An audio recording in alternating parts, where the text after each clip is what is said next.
The cameras were already rolling when Barack Obama walked into the glowing international studio. A thunderstorm rumbled faintly outside the Geneva skyline, but inside silence. Lights bathed the set in blues and whites.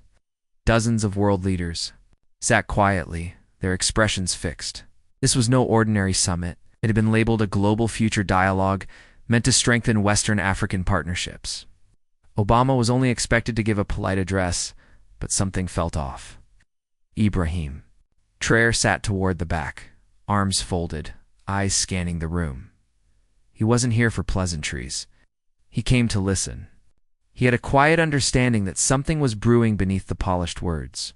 Obama stepped up to the podium, adjusted his tie, and glanced down briefly at a small leather notebook. He looked up, and then to everyone's shock, he went off. Script. What I'm about to say, he began calmly, was never in the speech they approved. But I can't stay silent anymore. Every camera zoomed in. Gasps, murmurs. Obama locked eyes with the global audience. For decades, he said, voice steady, African leaders have been manipulated, lied to, used. The room froze, and just like that, the world changed.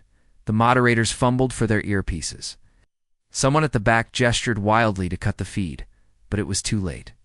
Millions were already watching, phones recording, streams exploding. Obama didn't blink. Let's talk facts, he said. From the CFA franc system in West Africa, 2 secret bilateral deals signed under aid, the West has never been honest with Africa, and we've used your leaders, some knowingly, others blindly. Then came the shocker. He began listing names. Duck. Fukar Nicholas Sarosi, even Joe Biden. Yes, my friend, was briefed on trade manipulation practices under AOA. He paused. I was too. The studio gasped. Obama admitted complicity. My silence made me part of the problem, he said. Ibrahim Traore leaned forward. Then Obama looked straight into the camera. To African youth watching this, you were never crazy. The loans, the aid, the corruption pipelines, they were designed to keep you poor. And when someone stands up like Traore, they're labeled a threat. Every word hit like thunder. Viewers started crying. Phones lit up with messages from Dar Kinshasa, Johannesburg. Hashtags exploded. Traore didn't smile. He just looked down, clenched his fist, and whispered, "They finally know." And then Obama said something no one saw coming. The real betrayal is still coming. A producer whispered frantically, "We need to cut him off." But Obama held up a small black flash drive and said calmly, "Before they shut me down, let me show you this." He inserted it into the studio's live system. The screen behind him flickered. Then a grainy video began playing. 2012 recording, hidden camera, secret meeting at the IMF in Washington. Western officials, calm and casual, discussing how to pressure African nations into selling mineral rights in exchange for debt forgiveness that was never going to come. One white-haired man laughed.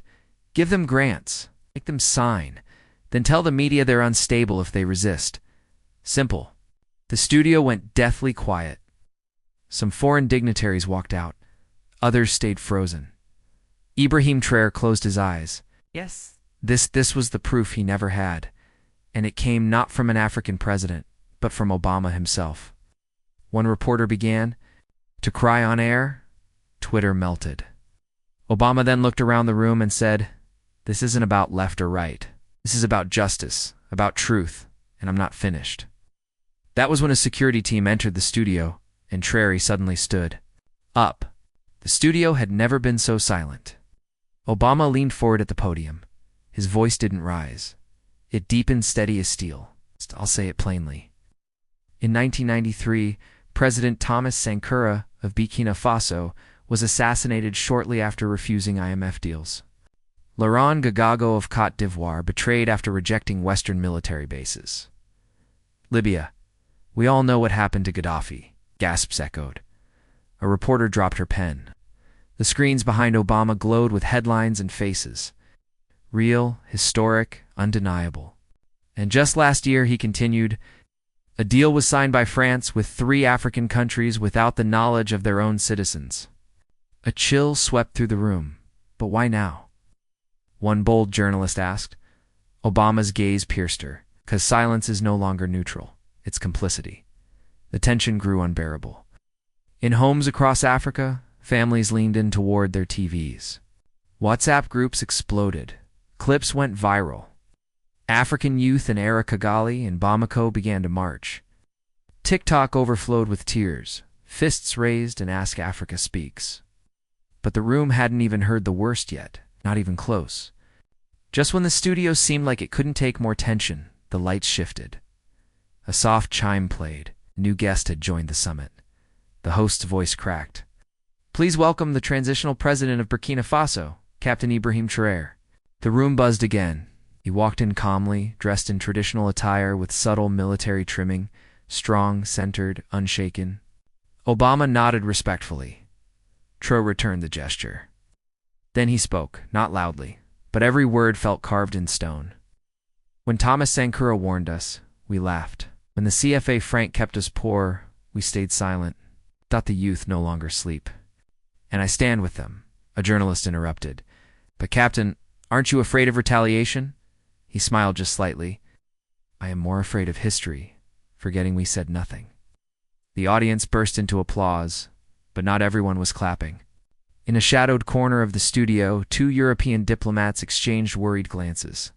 Cameras caught it, viewers screenshotted, and Twitter exploded with questions.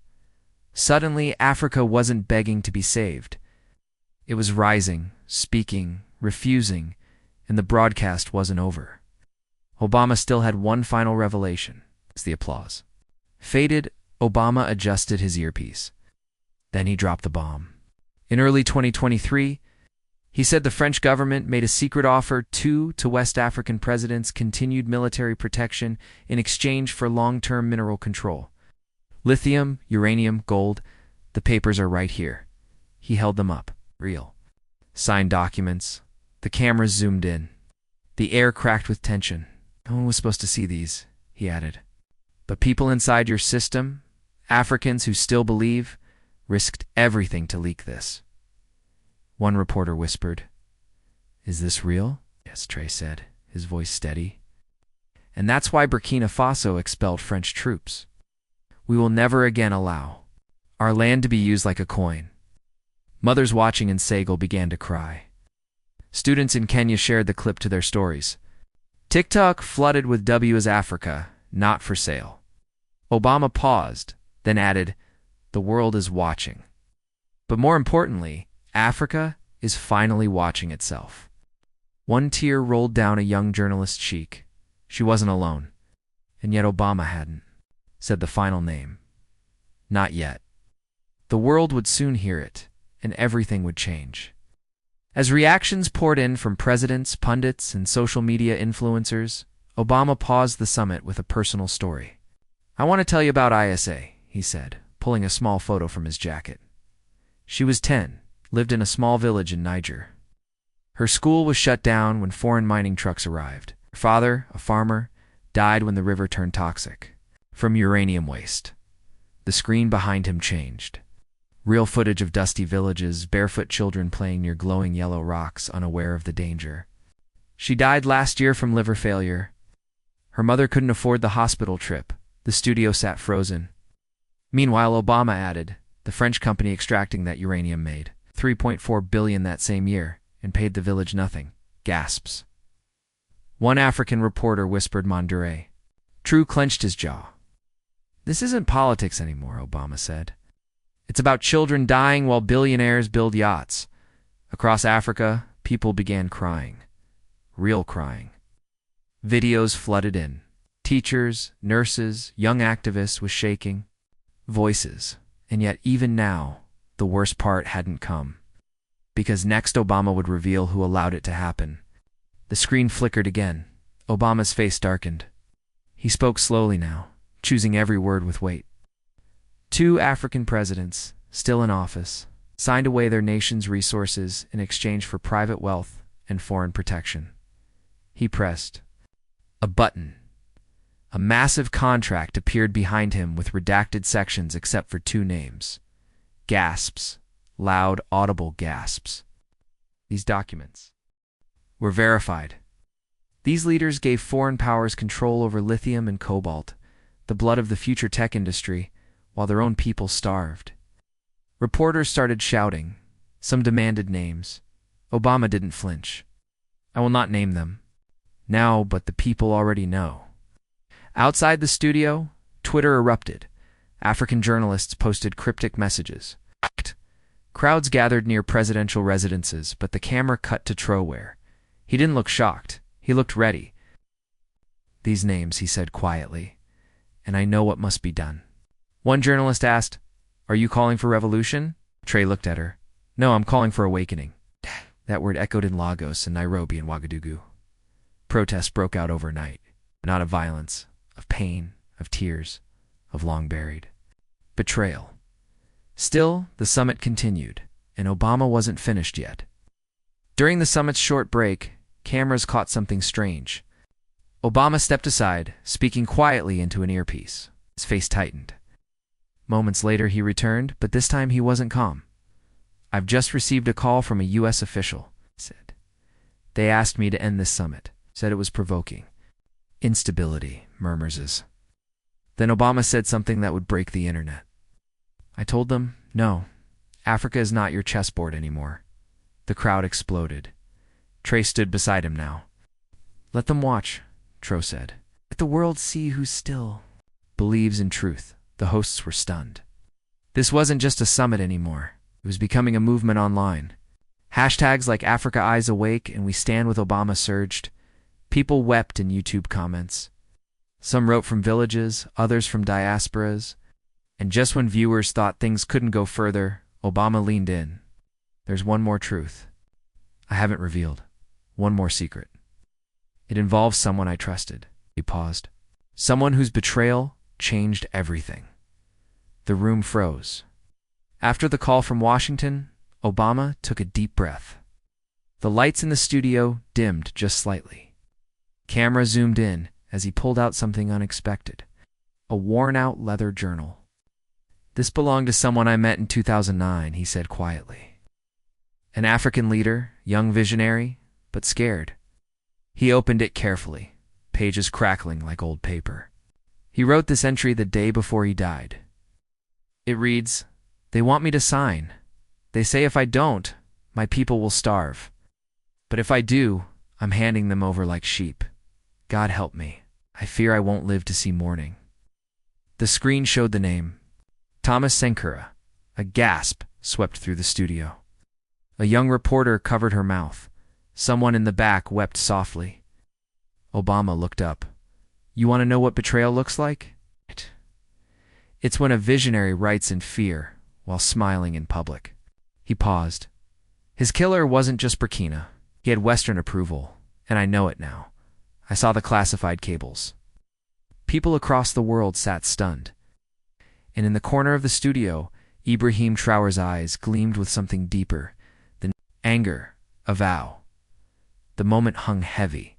Obama handed the journal to a staffer. Then he turned to Captain Ibrahim Traore. "I don't know what you carry inside," Obama said gently. "But I know you're walking the same line Sankara once walked, and the world is watching again." For the first time, Traore didn't speak. Instead, he reached into his own coat and pulled out a photo, aged and folded. It was a black and white picture of a young Thomas Sankara holding a child. "My father took this," Traore said, his voice thick. "That child is my uncle. He never knew what the photo would mean one day, but I carry it everywhere." A single tear escaped him, quiet, unnoticed by some, but not by the millions watching. "I am not Sankara," he added, "but I will not betray his dream." The room stood still. Outside, African youth, many wearing red berets, gathered silently in. Town squares, holding candles, phones in the air, crying together. YouTube comment sections exploded. "Why am I crying and I'm not even African? This isn't just a story, it's truth." But Obama had one more page to turn, and it would break the world. "Open." Obama looked directly at the camera. "Now 2 years ago," he said, A high-level U.S. official, whom I won't name, proposed a secret plan to me after I left office. He held up a red folder stamped confidential. They wanted my help convincing African leaders to agree to a new multi-country trade and defense deal. Sounds good, right? The audience nodded, but here's the fine print, Obama continued. Burkina Faso would give up 70% of its rare earth mineral profits to foreign corporations for the next 25 years. In exchange, empty promises of stability, gasps. Even some Western journalists looked away. I refused, and they weren't happy. He tapped the folder again. Ibrahim Traoré was on their list. They believed he could be pressured, bought, intimidated. The camera turned to Traoré. He stood still, unwavering. I never took their call, he said. Not once, not ever. Silence, then applause. Raw, honest, thunderous. One African elder in the audience whispered, This is the leader we've waited for. But the clock was ticking, and Obama's final truth. It was still under lock and key, waiting to break every heart in the room. Just as the applause began to fade, Obama said something unexpected. It's one last video I need you to see. The screen behind him lit up, grainy but real. A small child barefoot walked beside a long convoy of military trucks on a dusty African road. She held something in her hand, a torn plastic bottle filled with muddy water. This was filmed last year in a village near a foreign-operated gold mine in West Africa, Obama said. Those trucks were French. The child stopped, looked straight into the camera, then waved, smiled. She died 3 weeks later from cholera, Obama whispered. No one in the studio breathed. No clean water. No clinic yet. Gold worth $200 million passed her home every month. Woman in the studio began sobbing. Obama's voice trembled now. We call this foreign investment, but this is theft with permission. Across Africa, TikTok, Facebook, and YouTube flooded with reposts of the clip. The girl's name was revealed, Fatuma Dio. Her story became a symbol and a scar. And Obama wasn't done because now he was about to name the man who stood by and let it happen. The cameras rolled. Millions were watching now. And Obama looked tired, not physically, but soul deep. Back when I was president, he began. There was one African leader who came to me often. He sat in meetings, smiled for cameras, made big speeches about Africa's future. He paused. But behind the scenes, he signed 3 separate deals that gave Western oil companies full rights to the Niger Delta for 40 years. Murmurs grew, and he did it while receiving scholarships for his children and silent donations to his party. He pressed a button. A name appeared on the screen. Confidential document dated 2013. The name Goodluck Jonathan gasps. Some reporters stared in disbelief. Others whispered. Many already knew, but no one had dared speak it. Obama sighed, liked him, trusted him, but trust without accountability is how we got here. At that moment, Ibrahim Traoré stood up. Africa must no longer protect the powerful. We must protect the people. The audience erupted online. Nigerians began trending, not in our name. Others demanded investigations. But before Obama sat down, he dropped one more line. There's someone else, bigger still in power, and I'll name them now. Just as Obama opened the final folder, the studio lights suddenly cut. The screens blinked black. Microphones fizzled. Panic rippled through the crowd. Producers ran across the stage. We've lost the feed. But then the emergency lights glowed red. Backup cameras kicked in, and Obama, still at the podium, spoke again. I knew they'd try to stop this, but they're too late. He held up the last document. This one. This involves not just corruption, but death. The suppression of a famine alert in exchange for oil rights. One man gave the green light to delay food distribution across the Sahel to keep foreign investors calm. The file shook in his hand, and that man is still president. Gasps. Reporters screamed, "Who?" But before he could answer, Captain Ibrahim Traoré stepped forward, calm, commanding. There's a line we will not cross, but they already crossed it. Africa will rise, not in anger, but in truth. The crowd chanted his name, and the screen behind them lit up again with the face of the current betrayer. The screen came back to life. A face appeared, clear, cold. It was a sitting African president, a man many had admired, a man still giving speeches about democracy and progress. The crowd in the studio gasped. Some journalists cried out in shock. One collapsed in her chair. Obama looked down. I begged him, he said. I warned him in 2021 that the deal he signed would cost lives, that it would block life-saving grain shipments to Sahel countries. But he signed it anyway for $80 million, wired to an offshore account. A reporter whispered, "That's genocide."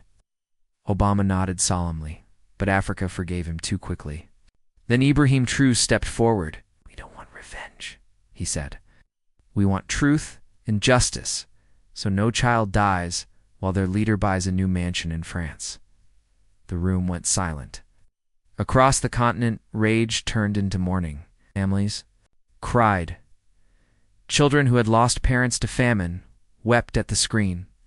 And for the first time in decades, a full list of names, documents, dates was published live. Africa wasn't just watching. Africa was awakening, and the world, it was shaking. In the hours that followed, something unimaginable happened. Africana. Youth began to gather. Not to burn, not to riot, but to grieve. In Lagos, over 200,000 young people lit candles. In Bamako, women marched with photos of dead children lost to hunger and neglect. In Nairobi, school children sang Sankara's speeches like lullabies.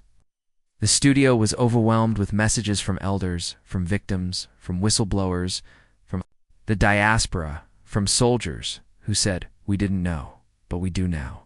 Obama sat quietly, tears in his eyes, and then Captain Ibrahim Traoré did something no one expected. He walked to the center of the stage and knelt. "I kneel not in weakness," he said, "but in honor of every African soul we forgot while we shook." Foreign hands, one by one, others in the studio knelt. Journalists, diplomats, elders, Obama himself. It wasn't a summit anymore. It had become a funeral for the forgotten and a birth for the awakened.